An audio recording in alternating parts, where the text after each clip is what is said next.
Good news for college students in this province. A strike that could have begun as early as tomorrow has been averted.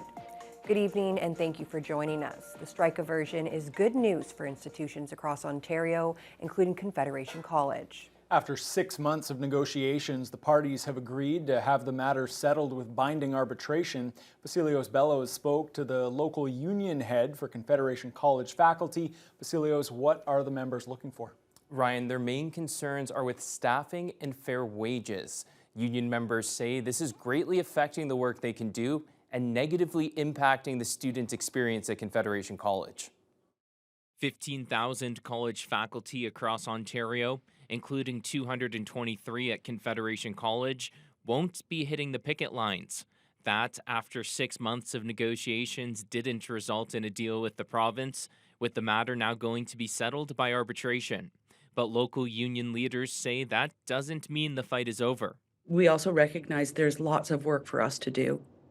We've just gotten started. OPSU Local 732 President Rebecca Ward says they're still working to get what they call a fair deal to address low wages, staffing concerns, and cuts to programming. Ward says they were more than willing to hit the picket lines like they did back in the fall of 2017, a province-wide faculty strike that lasted 5 weeks.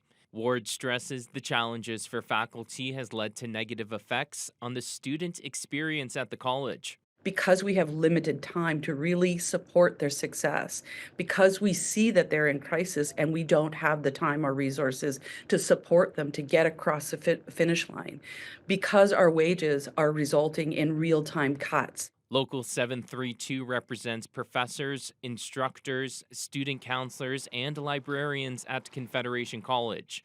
Ward says the issues they face make it nearly impossible to attract and retain unionized employees. We are, for the first time, seeing faculty, they're not able to fill positions, and then we're seeing faculty get hired and within 6 months walking out the door. This has never happened in the history of my time at Local 732, and I've been there almost 20 years. It's unprecedented what's happening. Wages are part of that problem, and so is workload. Confederation College President Michelle Salo wasn't available for comment, referring media to the College Employer Council. At this point, there's no timeline for the arbitrator's decision. Vasilios Bellows, TBT News. Well, of course, it's a big weight off the shoulders of Ontario students who will continue to go to class uninterrupted. With more on this story, we turn to CTV's Beth McDonnell. It's a big relief for college students across Ontario. No faculty strike. Oh, that's good. I'm happy because I heard it's going to mess things up if it did happen. It's better for me because I just started school, so I get to stay in and learn more. The union, representing around 15,000 professors, librarians, and counselors, plan to walk off the job Thursday. But late last night, a change. With some benefits secured, the union and the College Employer Council are now entering mediation arbitration, avoiding a disruption at the province's 24 colleges. A two-tiering workload, so new faculty coming into different conditions than faculty who've been there a while. The manipulation of the academic year. The loss of worker protections, those were some of the major concessions that we fought and were able to have taken off of the table. Still up in the air, the council says, are several demands, including reduced hours in the classroom, adding to $1 billion increase in costs. OPSU says for decades, work outside the classroom hasn't been properly acknowledged or compensated. They've argued that this workload formula is 40 years old. It's actually not true. It was fully reviewed back in, I think it was 2010 or 2009.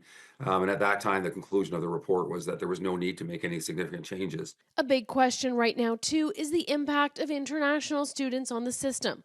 After years of increases, colleges are dealing with a federal cap on enrollments. The colleges are seeing approximately 60% to even 65% fewer international students. They were a major source of revenue for the colleges, and as a result, there's a significant reduction in that revenue. At the end of the day, though, Ontario has over-relied through the Ford government on the enrollment of international students to make up for funding shortfalls. Current students are thankful to continue their semester. It is quite important to me, actually. I'm scheduled to graduate April 2026, and if that was delayed, it would put a whole damper on all my plans. While students study, Both sides say it could take months for faculty to get a contract. Beth McDonnell, CTV News. OPP say charges are now pending against one of the drivers involved in that head-on collision near Pays Plat First Nation yesterday. The crash happened at around 11:30 in the morning along Highway 17. Police say a small car was traveling downhill and crossed into the opposite lane, colliding with the front corner of an oncoming transport. The driver of the car was airlifted to Thunder Bay Regional with non-life-threatening injuries, while a passenger in the car and a passenger in the transport suffered minor injuries. OPP have determined the driver of the car, a 29-year-old man from the Timmins area, was suspended at the time and is now facing charges. The crash forced the closure of the highway between Rossport and Nipigon for around 7 hours. Thunder Bay Fire Rescue released details today about a car and garage fire on the outskirts of the city Monday evening. They note the blaze caused some unusual challenges for firefighters. The fire broke out next to a home on Normandy Court near 20th Side Road. When crews arrived, they found the detached garage fully engulfed in flames. Everyone in the home managed to escape safely. The fire in the garage was quickly put out and brought under control, but the hybrid vehicle parked inside continued to burn for another hour and a half, despite constant water being applied to it. Deputy Fire Chief Martin Heine says fires involving vehicles with lithium batteries are very difficult to put out. The car's owner says it's not a plug-in hybrid. He thinks the block heater cord may actually be to blame for the fire, as he plugged the car in about 20 minutes before the flames broke out. The Waverly Library could be in for some expensive upgrades to its ramp outside the building. Library users have already noticed some changes to the facility's exterior. A colorful mural on the ramp, created by local artists, was recently repaired and painted over, and that could just be the start, as Riley Cohen explains. From vibrant beauty and bright colors to a dull beige, the Waverly Library ramp has certainly seen better days. The concrete structure leading to the library's entrance has begun to deteriorate, and while the ramp has been temporarily repaired, it no longer features the artwork that once adorned it. The whole side that actually had the mural was starting to chunk off, so kind of pieces of concrete were actually falling off of the ramp, kind of into the shrubbery and onto the sidewalk. So we needed to do some urgent repairs, let's say, and to patch it up to make sure it was safe, that it wasn't a hazard to anyone walking.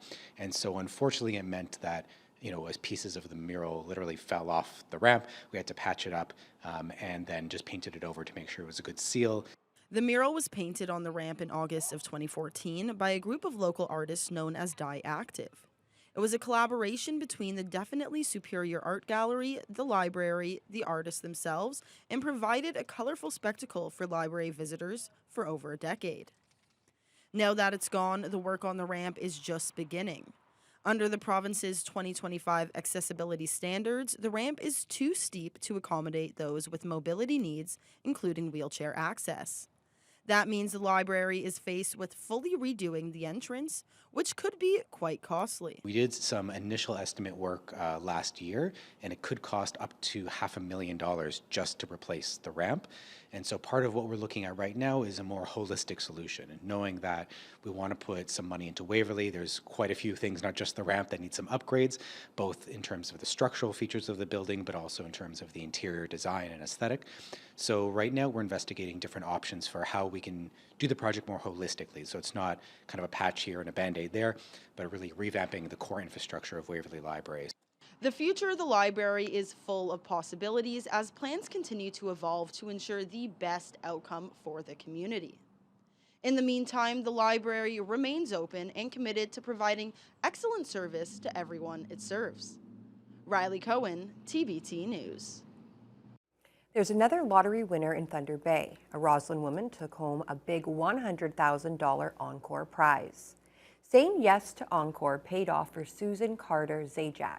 She matched the last 6 of 7 Encore numbers in the exact order during the December 6th Lotto Max draw. Encore can be played in conjunction with most lottery games for an extra $1. Carter Zajac's winning ticket was purchased at Thunder Bay's Gateway Casino. Well, the big winners of December's Thunder Bay 50-50 draw arrived in the city today to claim their jackpot. The life-changing win is still setting in for the couple from Sudbury, who already have some plans for the $6.4 million. A moment that'll change a family's lives forever. This is a check. This is real. Natalie and Clem Begris arrived in Thunder Bay on Wednesday to pick up their $6.4 million check after their number was drawn in December's record-breaking Thunder Bay 50-50. The couple from Sudbury drove into the city to pick up their prize from the Thunder Bay Regional Health Sciences Foundation. Clem Begris was on the phone with their son right after they got the news. He called me up and he says, "What's going on?" I said, "You're a millionaire." Clem says being able to tell their children about the win was one of the most emotional and greatest moments to come after receiving the call from the foundation president, Glenn Craig. Natalie talked more about that life-changing moment. Surreal. You go like completely numb. I was shaking like a leaf.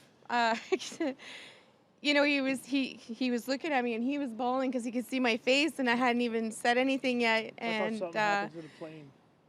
yeah, I'm sure our neighbors must have thought, like, what is going on with these people? Like, they're completely We're in our losing it in their driveway. The couple has already splurged on a new ride for Natalie, a Cadillac Escalade. They're also looking to renovate their house in Hammer, with no plans on moving. Redoing our house, staying where we are, and We're very plain people.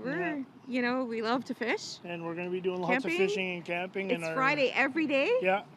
Some people say make it a Saturday. I said Friday lasts longer. The weekend's longer when you started on Friday. The Begrises also say they'll be spending plenty of time visiting their children who've moved away from home.